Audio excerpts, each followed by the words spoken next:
In this episode, we are going to be reviewing Mommie Dearest from 1981, which was directed by Frank Perry, and it starred Faye Dunaway, Diana Scarwood, and my guest today, Rutanya Alda.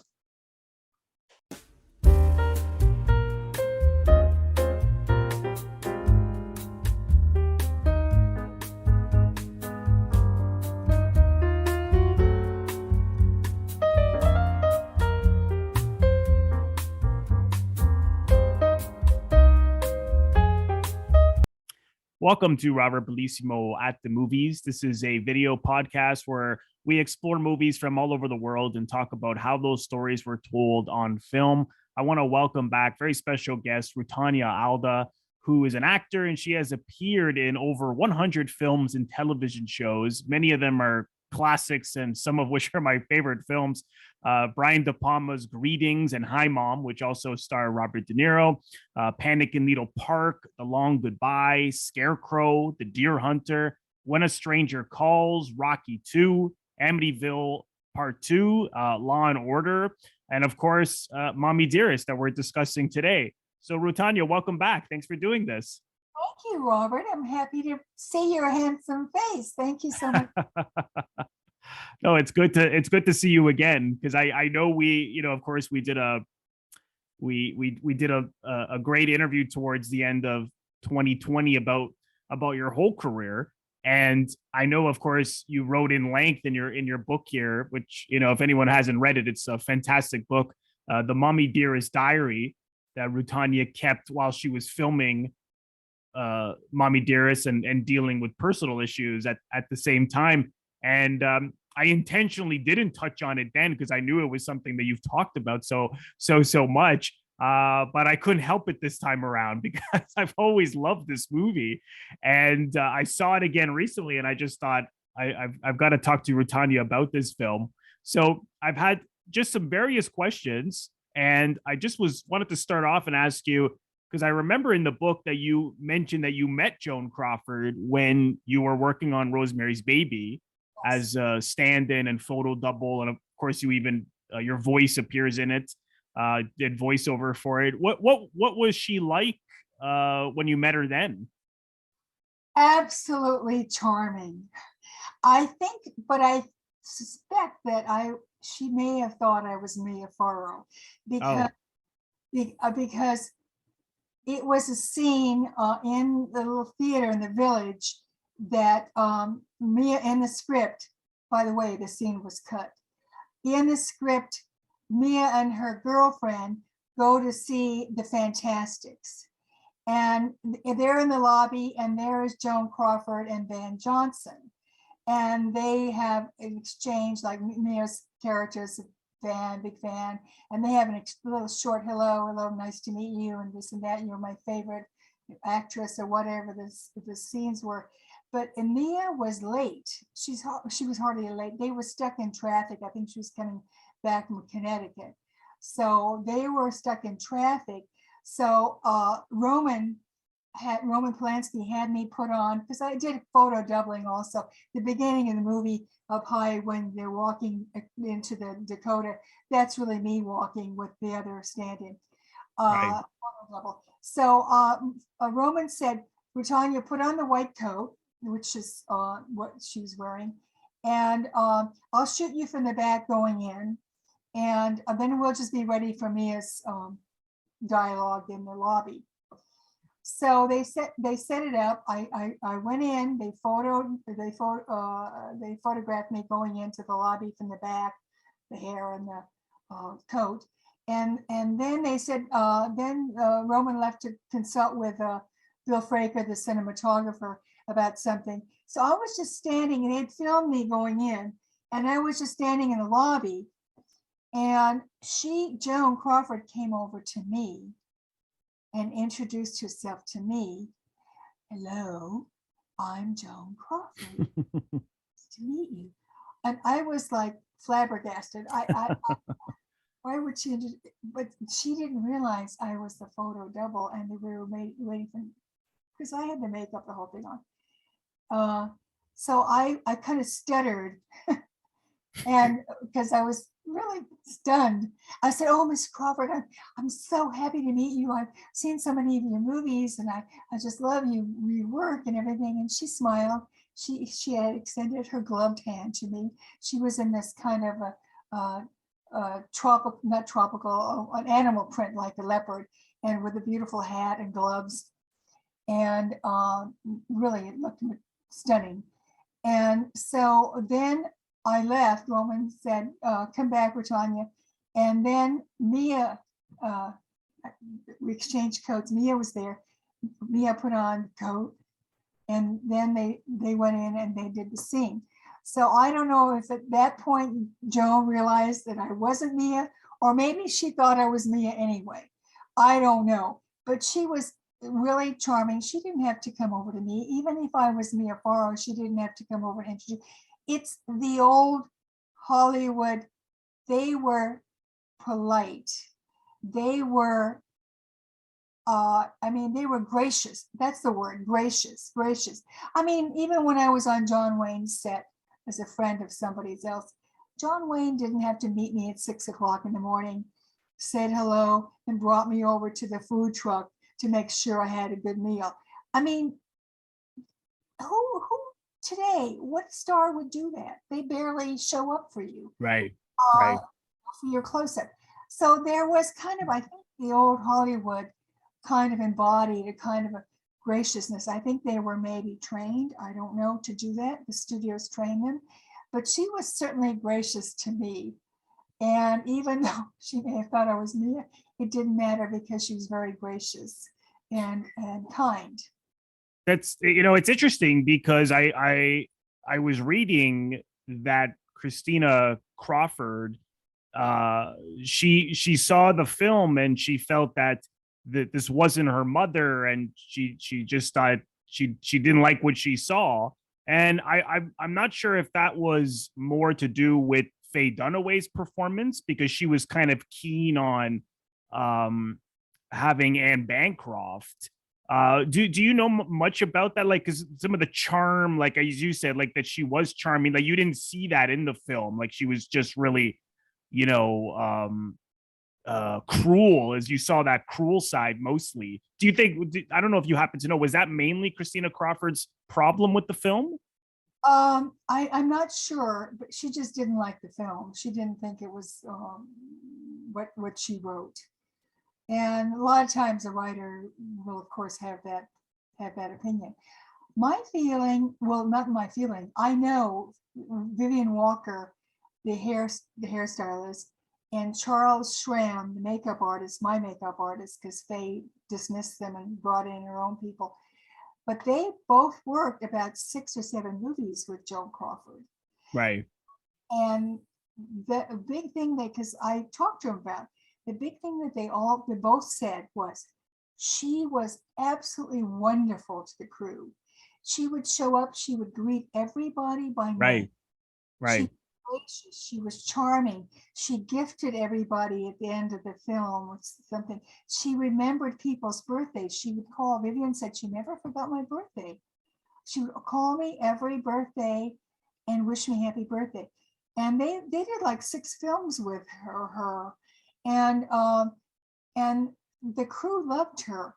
Now, the crew did not love Faye. That's the difference. That Faye was not gracious to the crew. She kept what Charles Schramm coined the phrase, we were members of the clear away club. She would insist that everybody be cleared away. I know one man got fired from the crew because he was like watching her work, watching her. Oh, God. To the clear away club, even Charlie was laughing, even on the ocean. I wasn't there, and she was doing the scene. She demanded everybody be cleared away. Well, Charlie said, "Where are we going to go? Behind the boom?" That's where they go. So I think the difference between, and maybe that's what you didn't see in the film, is what she was known for was Right. graciousness and a kindness to people she worked with.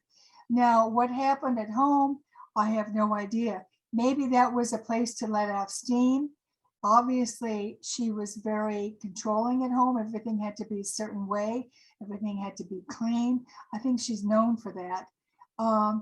And kids, of course, need to be messy. There's got to be one room where they can be messy. I mean, she had white carpets for Not a good choice with kids. But Joan, it must have been hard living like that for kids.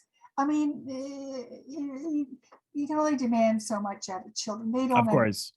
They don't understand. So I have no doubt that they had very strict rules, and Michael, the assistant director on my film, actually went to her birthday party as a kid.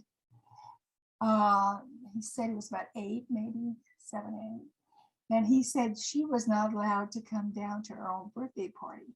She had to watch from a window because she had done something that day. Oh, God. Joan was really upset about, and that was her punishment. Oh, my God. Wow. And so it's I think it's disturbing in a way. Helen Hayes said that Joan should never have had kids. She really liked Joan, but she said she should never have kids. I think probably that's a certain truth, because you come from a set where everything is provided for you and you can be gracious and kind and people love you, to a home where kids they need other things. Yeah. They need joy and fun and right to be messy without being right controlling. And I think Joan was controlling. And as a parent, and maybe as a movie star, that works because you control your environment in a sense. You control your space, the camera, the sound. You're in control, basically. It's set up for you, but you're in an environment that you're in control of. When you have children, you really have to lose that control. Absolutely. Well, what's interesting in the film is that you see Joan when she was abusive towards Christina and Christopher, the son. It was always as a way to blame them. So it, as you just said, you can't. The children are not intending to make your day hell. It's just because they're learning, they're having fun, they're making a mess. But as you know, I don't think Joan understood that. It was always like in the film, you see, like she always thought that people were doing things to her intentionally.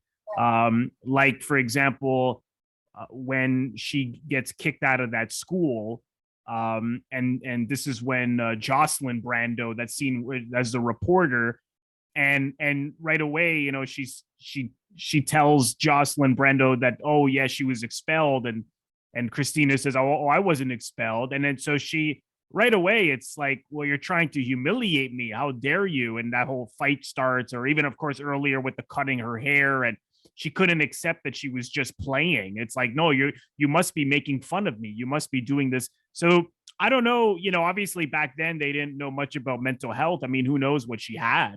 She obviously had something, but I thought that they showed that abuse of personality quite well, in terms of it's blaming people for the littlest, tiniest of things that would just set her off. I don't know how you felt. Did you feel that was effective in the film? I think it was effective in the film. I think that was Joan's issue. That's why Helen Hayes said she should never have children. Right, exactly. Yeah. Because otherwise people liked her. She was very, affable and charming and lovely and gracious.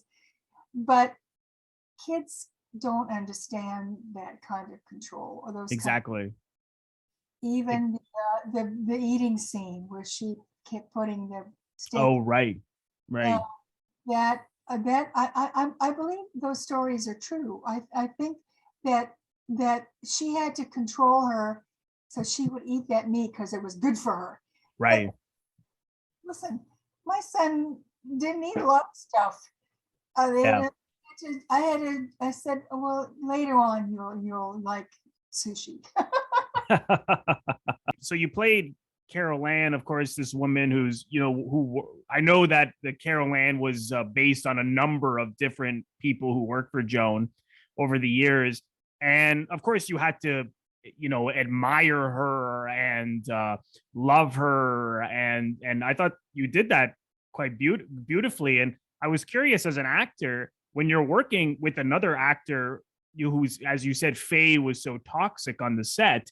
How did you find a way to be genuinely sort of affectionate with her in those scenes? Because I know myself as an actor, when I've had to do that and I don't perhaps care for the other person, you really got to go into your toolkit, So I was curious how you found that. Well, I knew that no matter what Faye did, I had to justify, oh, look how she's so great about yelling at people. Oh, look, she wants privacy. That's why we're the Clearway Club. Oh, look how lovely she looks. Look at her beautiful wardrobe. I had to make everything about her positive. That's why it was a little bit schizophrenic. That's why I journaled. That's why I journaled, because in real life, it was very difficult, really difficult. Oh, for sure. As Carol Ann, I had to love everything she does. I had to justify even the kids. I had to justify, well, they need to love her. They need to respect her. I mean, now I'm saying this is not a way to treat kids. But at that time, I had to justify saying, well, they should really respect her. Right. Well, they should really do what she says.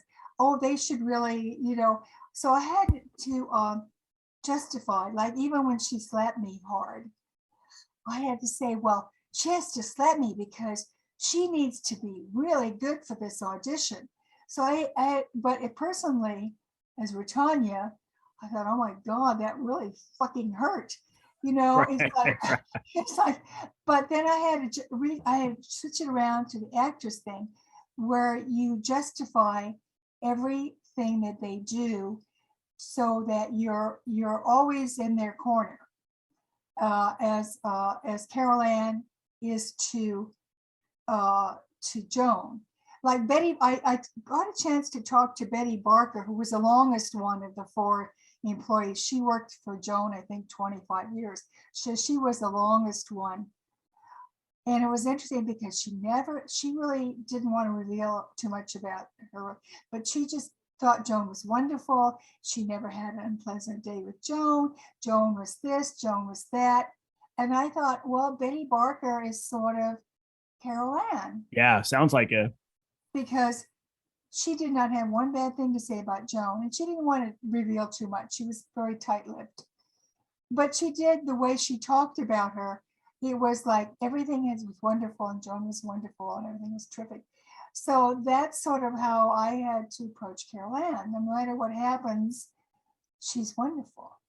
And of course, I wanted to do the lesbian aspect of it, but she's really in love with Joan. But Frank, like I wanted at one point, I said, Frank, I just want to pick up her, maybe her nightgown or a pair of her stockings and just kind of feel them, the softness and the beauty of silk or whatever. Frank thought about it for 10 seconds. He says, no, we can't go there. We just can't go there. And, so I thought, that's a good idea. If we had gone there a little bit, that could have been. She was in love silently. Nothing ever happened, obviously, like right with Carol Ann's character or even Betty Barker's character. I don't know for sure. I'm guessing. I mean, it's very professional. Betty Barker would answer all her fan mail. I mean, she was in sort of like Carol Ann was. And Joan Crawford was her life. She had no other life except Joan. Right. And I'm kind of sorry that they cut the opening scene where I meet Joan, which is I was going to ask you about that. Which was because Faye as Joan recognizes me and says, "Oh, Carol Ann, you're here again?" Because obviously I wait for her. I must have 40 or 50 autographs. I said, oh, yes, Miss Crawford, I'll always be here for you. And then she looks and she, Caroline, get in. I have a job. Would you answer the job for me with Right. me? And I said, oh, yes, yes, yes. And she says, she opens the door, she says, get in. Now, I'm really sorry that scene was cut because that kind of establishes the fact that she's there every day after work when the limousine comes out with her autograph book. And she's been there so often that Joan recognizes her and sees the devotion to her. And that's why she wants to employ her, because she sees that Caroline will always be devoted. Now, when they cut that scene, of course, they had to cut a lot. There's a lot cut, and they went over schedule, and some things weren't shot because Frank Perry not Frankie Perry, Frank Yablans, the producer, pulled the plug. They were so over budget. It would be probably like $1 million today, but it was probably $250,000 or more. And he just finally said, whatever you've got, I'm pulling the plug on this day. Right. Yeah, no, I think that would have established that relationship much better. And I think, because I was reading, apparently, and I'm sure you know this, like Joan Crawford, when she was young, her mother abandoned her father, or stepfather was very abusive towards her. So I wonder if they could have had some, I don't think they would have had to have spelled, I actually hate when movies spell out every single motivation, but even some kind of suggestion as to why she was the way she was, because just to make maybe the audience could have sympathized a little more with her. I don't know. Was there anything showing that got cut that you recall, or not about her early life? I read the 2 books on her, and she had a very, very hard life. Yes, yeah. And one of the schools she went to, private school, she got a scholarship, but in return for that, she had to clean the toilets and rooms and halls. Yes. And she's like 15. And of course, all those rich girls looked down at her and made fun of her and all that. And she really grew up in poverty. Yes. And I think that's why she left at 16, I think, really young, to become like a chorus girl. And the talk is she made some blue movies and to get by. And then the chorus, she joined the chorus line. And then eventually, soon after that, she went to Hollywood. I think she was like 18 or 19. Right. And that's one of the reasons I think when you see all those beautiful dresses that she's bought for Christina, and how she goes crazy that she doesn't hang them up, because for Joan, somehow if they could have put that in the script, Joan didn't have those beautiful dresses. She was poor. She had 1 or 2 dresses and when she came to Hollywood, I think luckily she got in and was able to make a living background or whatever she was doing until she got roles. But those dresses in her childhood were, I identify with that because growing up in refugee camps, I had 1 dress, which my grandmother would keep washing. And then I got 1 more dress. So for me personally, when I made some money, I spent it all on dresses and clothes because I didn't have that. Right. Until I realized that I was really throwing away a lot of this money and it didn't mean that much. But it took me several years to come to terms with the fact that I was made fun of at school because I wore the same dress. When I came to America, I wore the same dress for a week and the girls would make fun of me. Now, I'm sure this is true with Joan when she was in that school. I'm sure that girls can be very cruel at that age. Girls are meaner than boys. They're very catty and nasty. Sorry, girls, but if you admit it, it's true. For the record, I didn't say that. But I know I had a terrible time I had one pair of shoes and two dresses. And at school in America, I was like really made fun of, and really by the girls. The boys could care less. And so when I got my job working full time at 12 to 18, 19, 20, when I came to America, when I came to New York, I spent so much of my money on clothes when I got work that it would have really been better if I'd saved some of it. But because it was like that, so I understand where Joan was coming from. Yeah. When you throw these beautiful clothes on the floor, it doesn't have the same meaning to you. If you have 25 beautiful dresses, and you can throw one on the floor, why not? That's how kids think. It wasn't explained, I'm sure, to Christina that, look, this is a luxury because this is not how I grew up. Right. Maybe in a scene like that would have been helpful to have that written in, because, you know, I think these young things, especially teenage years, that really affect you if you've been abused by other young people, your peers, bullied in a sense about clothes and how you look.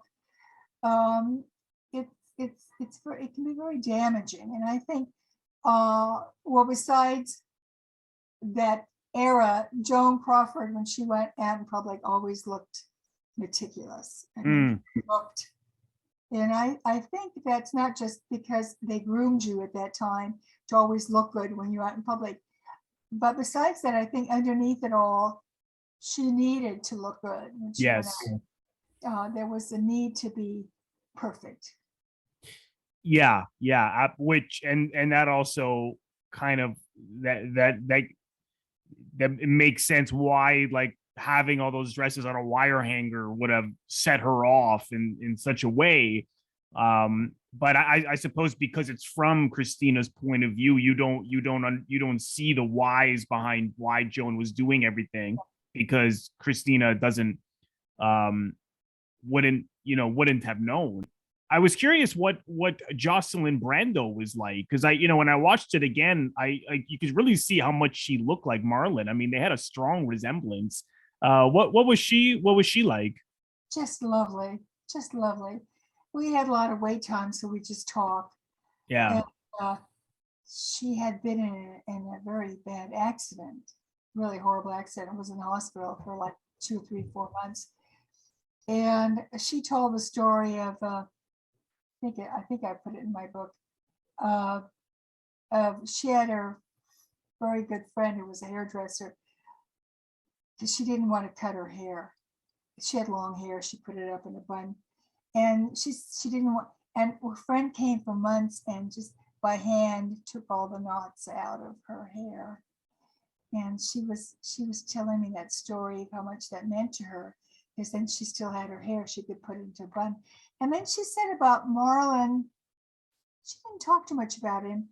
She said that he was very close to his mother, very, very close to his mother. And even though she was an alcoholic, the mother was an alcoholic, that he was very tied to the mother. And I don't know what that means psychologically, but I'm sure that was something was with him. And then knowing that his alcoholic mother was often abusive. Right.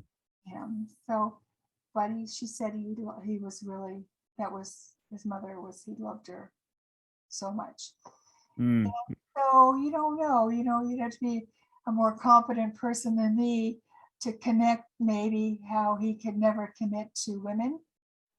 He had a lot of women, but those relationships never worked. And so I'm sure all of this, when we look back, a lot of these things connect into our adult life. Oh, absolutely. Yeah, and we kind of, have those repercussions. Other than that, I don't remember. I might have put something in my book, but I don't remember. And he said he was always talented. He always loved, and the mother loved theater. Yes. Mother loved theater and movies, and that they shared that together. So she's always taking him to the theater or to the movies. I don't remember anything about the father. So father was apparently not a very strong. Yeah, he was an abusive guy. Yeah. So there you have it. Father's abusive, he loves his mother, but she's alcoholic and she has those moments of abuse also. So, but I thought Jocelyn was just, and she does look like Marlon, you're right. Yeah, she it was a strong.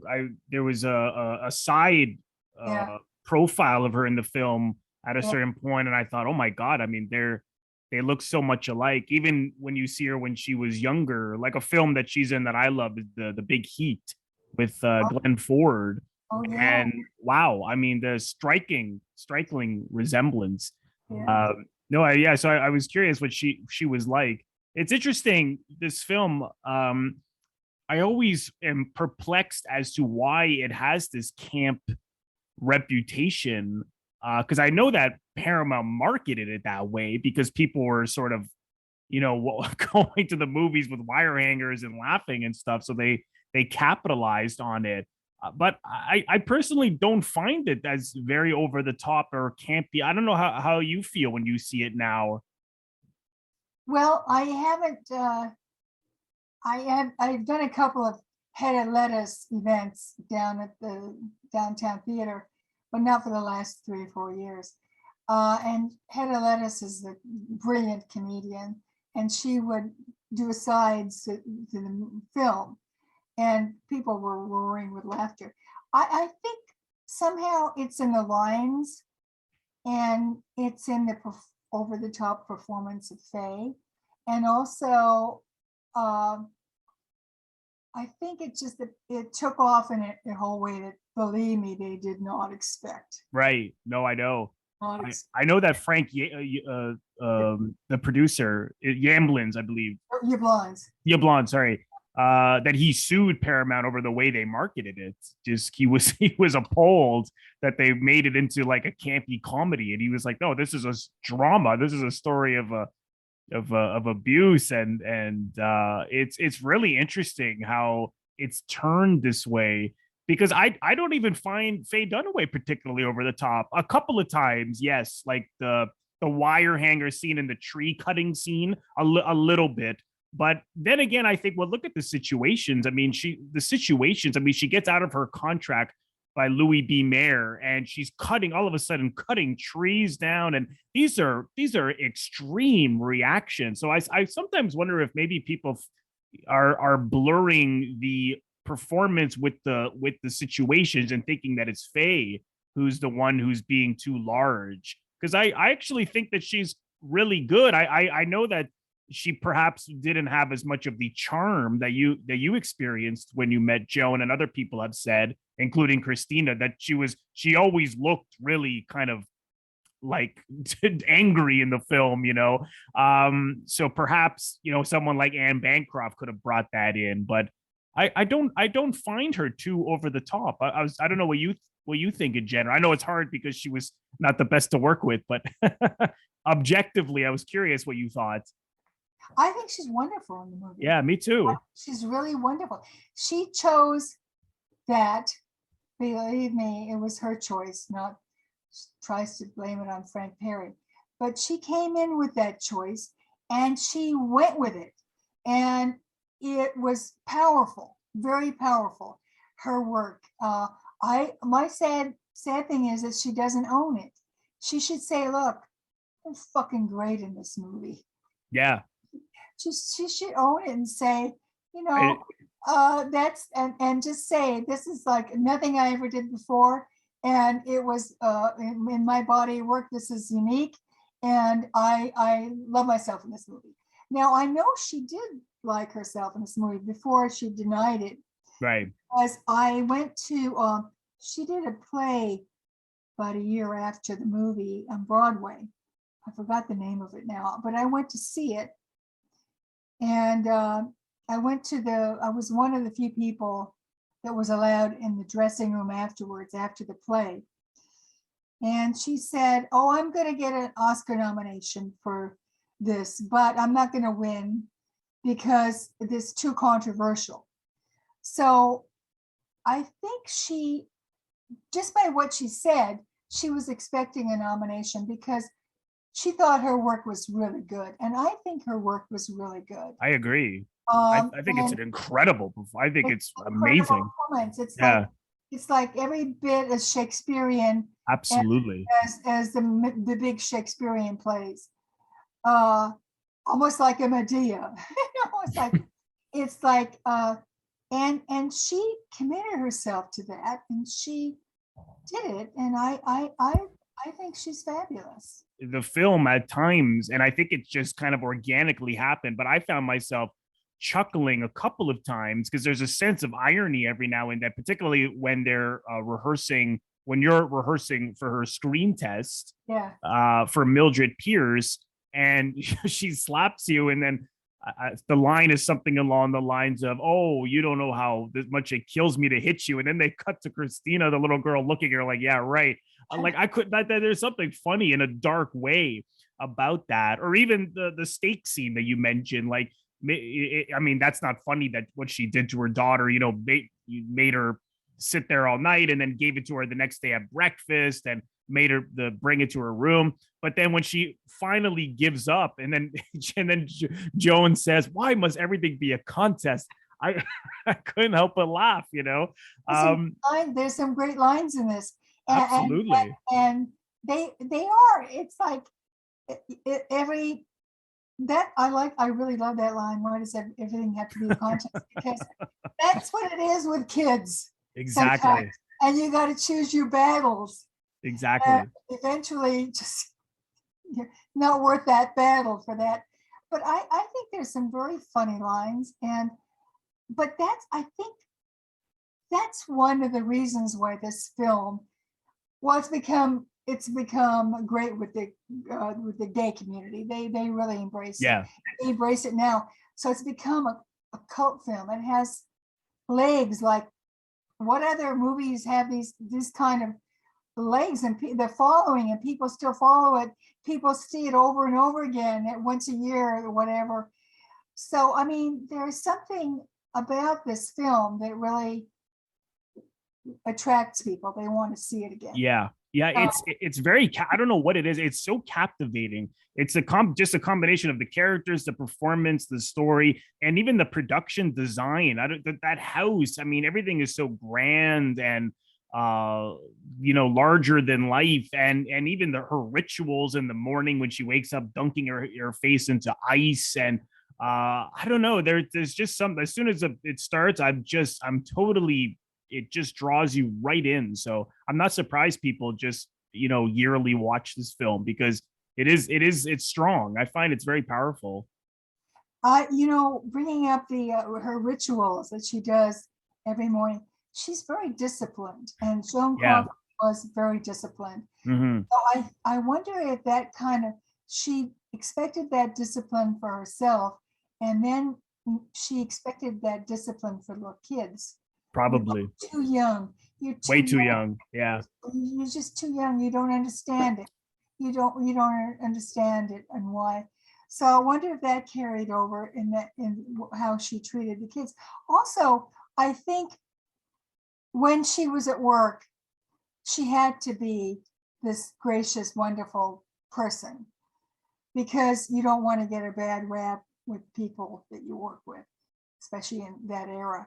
Right.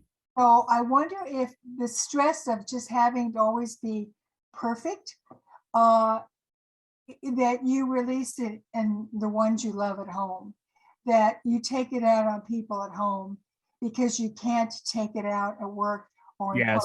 Yeah. And it's a safe space to take it out at home. I know people in relationships will come in and yell at their wife or their husband because they had a nasty day.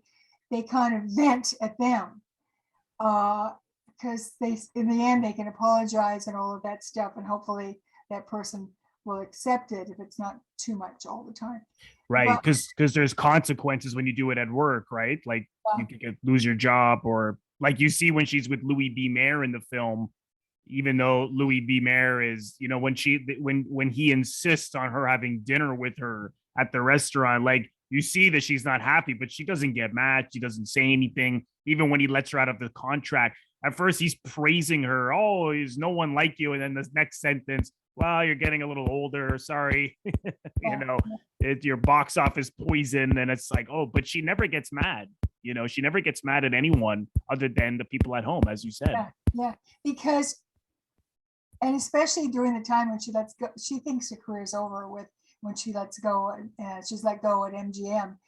And there must have been just fantastic pressure on her because her career, of course, later Warner Brothers, Mildred Pierce was serious and saved her. Yeah. But for those months or a year or whatever it was, the thought of her career that she'd worked so hard for was over must have been the most intensive time in her life. Oh yeah. Yeah. And who was there to take it out on? Right. Kids. Right. I do think, on the other hand, as much as people talk about, you know, the wire hanger scene and the cutting of the hair and all the like the abusive scenes, I did find they did strike an interesting balance at times where you did see the love between Joan and Christina. And I know that Christina Crawford did say that they, towards, you know, later in her life, they tried to rebuild their relationship and she forgave her. And then, you know, but then of course, when she died, what you see in the film is that she was disinherited, which Christina just couldn't understand why she did that. But there were some scenes, particularly when she has those money issues and in the basement when they're doing laundry, and she's very vulnerable and crying about how worried she was about money. And Christina says, you know, no, we'll get by and we'll be okay. Or of course, even at the end when she accepts the award on her behalf and Joan is watching from her bedroom, or she was in a hospital, you know, she's, you know, very moved and crying. And then even that scene where she visits her at her apartment and she gives her a gift. I forgot about, it's been a while since I've seen it, and I forgot that there were some warm scenes. I don't know if did you found that they struck a good enough balance to show some of the sort of better sides in their relationship, or what did you think? You know, I think they're all constrained with time, in terms of, you don't want a movie that's 3 hours long. Right. This movie could easily have been 2.5 hours long. There was a lot of stuff left out. Yeah. I think that on the long run, I think that has an influence on what they took out, in terms of making it more whole. In terms of, I think they had to just add, I think it's, I don't know how long it is. It's an hour and a half. It's just over 2 hours. Oh, it is over 2 hours. Yeah. I didn't, well, it could have been 3 hours easily because Yeah. they cut a lot out. And I think a lot of it was just in the cutting was just, they had to do away with certain scenes that maybe would have made things more understandable. Yeah. But they got a lot in. I didn't know it was 2 hours. But they're telling a very complex story. Absolutely. Yeah. And that was beloved by a huge fan base. So, and then you don't want to believe that your favorite star or one of your favorite stars can be abusive. You don't, even in today's world. Yes. Yeah. We glamorize those people and into that they're perfect. And they're not. They have a lot of challenges about their own life and their own. I just read a thing about this actor that was nominated for one of the SAG awards. And I really love him as an actor. I won't mention his name. But the fact that he abandoned his wife, who was pregnant, had another relationship with another actress, and now is on a third relationship with a third actress. that's now in several years. So I'm thinking, well, as much as I admire him as an actor, I don't necessarily want it to go beyond that, because I don't admire what he did to these women. Right. Like, it's not something that's admirable, but it's his life. I'm not going to go and say, I'll never see another performance of this. I will see another performance, but don't glorify them. Yeah. Don't glorify them into people. They have the same challenges we don't hear about. This is about rock stars and rap stars and movie stars and television stars. There can be wonderful actors, wonderful artists, but their lives are sometimes more messed up than our lives are. I just wanted to lastly ask you, I was curious because I like Frank Perry's films a lot.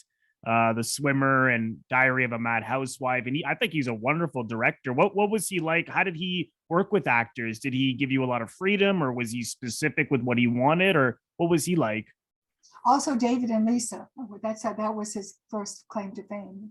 Broke his kind of opened the doors for him. Yes. Frank was a wonderful person to work with. He gave you a lot of freedom. If he felt like you were going off, then he would sit with you and guide you.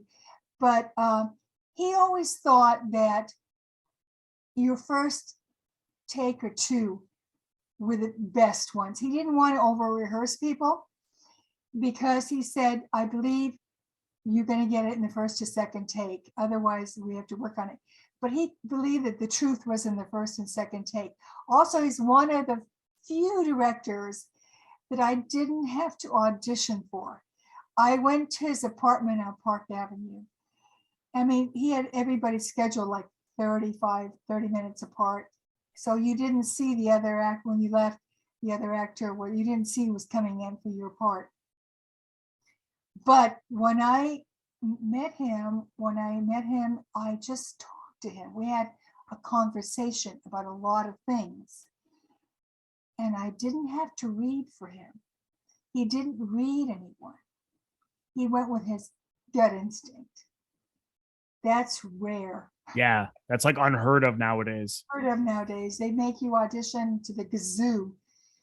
And absolutely, yeah.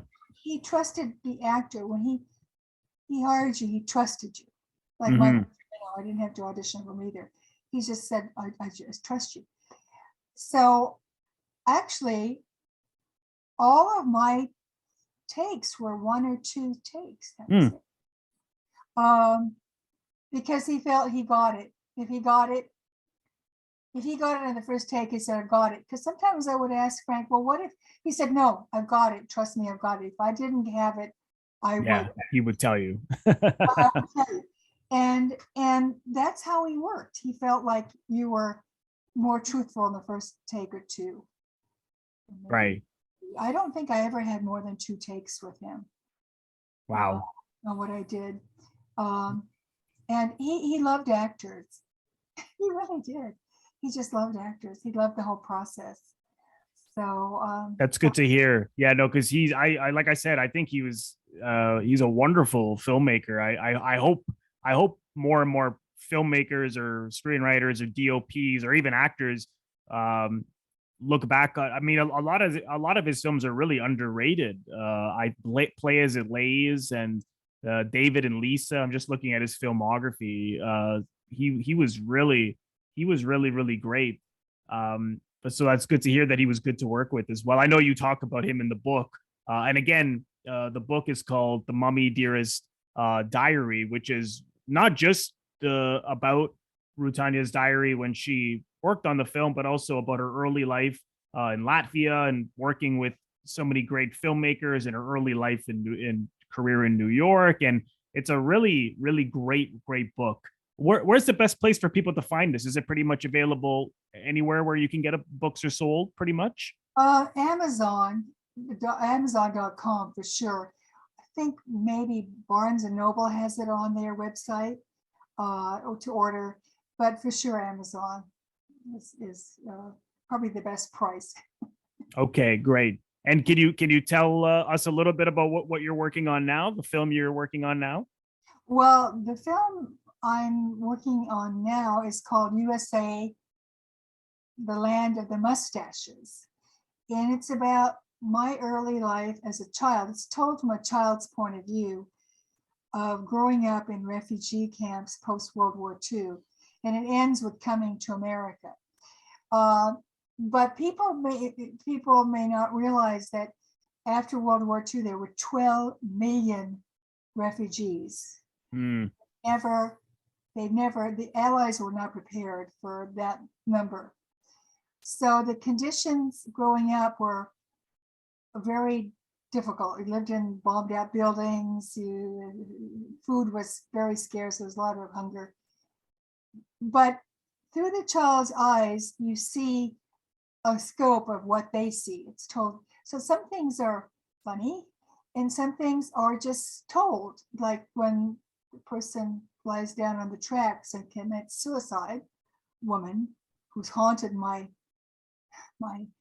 dreams for years, that I share this story also with Joe Esterhaus, who I saw on television talking about seeing this woman lying down on the tracks committing suicide because she didn't want to be sent back to Stalin's gulags. Now, people don't know what gulags are, but gulags were forced labor camps. And my father was torn off the streets and stuffed into a cattle car and sent to one of Stalin's gulags, which one of the gulags he shared with Solzhenitsyn when they were digging coal together. So all of this is in my film. And also the thing about sharing that story with Joe Esterhaus, how we both saw it in different ways, and how he dealt. How he dealt with it, and how I dealt with it. But a lot of it is a story that the reason my team, my director, my editor, my animator, all came aboard is because they've never heard this story before and they love the story. So they're all working pro bono. I mean, imagine all these people with Academy credits and they're all working pro bono. So I'm getting them to work when they're not working. So they're doing this in between their spare time. So that's why it probably won't be out till 2023. We'll send it to film festivals, hopefully get picked up. But it's been a really remarkable journey because I've had to learn not only be the storyteller of this story, but and it was over 2 hours long. David has cut it down to 1 minute, 1:30, which is what we want to keep it at 1:30. So that's why I'm aware of now editing that you have. That's why I mentioned in Mommie Dearest that they had to cut maybe some of the things that would have made more sense. They had to cut it down. Right. It was even too. So we're cutting it down to 1:30, and I'm really grateful and excited because honestly, I always felt the reason I did it in the middle of the lockdown in New York with these 4 wonderful people on my team that came to help me is because I said if I don't tell the story, this story will never get told, and that's why I encourage other people. Especially because I'm going to be 80 in October. I really felt vulnerable, more vulnerable to coronavirus. I wasn't scared, but I said, life has a limit. It all comes to an end somewhere, sometimes unexpectedly, like a woman lying down the tracks, or in my story, when a man blows his brains out in the kitchen and my grandmother has to clean it up and I see a piece of his brain. Oh, God. Then I think this is the whole universe. I'm holding the universe in my hand, whole person's brain, a little piece of it in my hand. We don't know what the next day is. It's like my late husband, was walking on the green light and the bus made the turn so wrong he was crushed under the wheels. Right. He was on his way to have coffee. I mean, you don't know. It's very ephemeral. It's very we just have to say, let's tell our stories, because we don't. If we have a story, tell it, because you don't know when your time is up. You don't know. You could live to 100. I could live to 90. Yeah. Nothing is guaranteed. I appreciate that you took the time again to talk to me today about Mommy Dearest, and best of luck with the film. I'm really looking forward to seeing it and hearing more about it. And again, everyone, check out this great book. It's a great read. I really enjoyed. So Rutanya, thanks again for coming on, and I hope you could come again sometime. Oh, anytime, honeys, anytime. Thank you so much, everyone, for watching. I want to thank all of my members on Patreon. If you're interested in becoming a member of my Patreon, head over to the link patreon.com/Robert Bellissimo at the movies for full details. Patreon is bonus content that I create month in and month out. And it is based on polls that I send out at the beginning of every single month, in which you can vote on, which means you'll very much be a part of the decision making as to what I record on Patreon month in and month out.